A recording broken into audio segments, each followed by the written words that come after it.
ఎక్కేసాడట ఆ నాన్న దగ్గరికి. ఏం భయపడకరా, అవి నిజమైన సింహాలు కావు. లేదు నాన్న, అవి చూడు ఆరుస్తున్నాయి, మనం తినేస్తాయేమంటే, నాన్న అవి తినవు, అవి విగ్రహాలు, అవి మట్టి సింహాలు, నేను ఏమీ చేయవు, అవి బొమ్మ సింహాలు, నేను తినవుగాక తినవంటే నిజమా నాన్న అంటే, నిజమే నాన్న అన్నాడు. అప్పుడు అంబేద్కర్, క్షమించిన అబ్దుల్ కలాం గారు టెంపుల్లోకి వెళ్ళిన తర్వాత అబ్దుల్ కలాం గారు అడిగిన ప్రశ్న ఏడో చెప్పిన, నాన్న అన్నది ఒక ప్రశ్న అన్నాడు.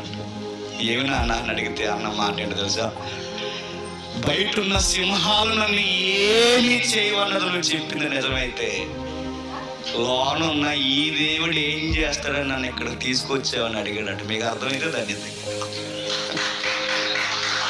ఆయన అడిగిన మాట చూడండి, బయట ఉన్న సింహాలు అవే ఏమీ చేయలేకపోతే లోనున్న దేవుడు కూడా బొమ్మే అయితే ఈయన మన కష్టాలు తీస్తాడని తీసుకొచ్చావని అడిగాడు.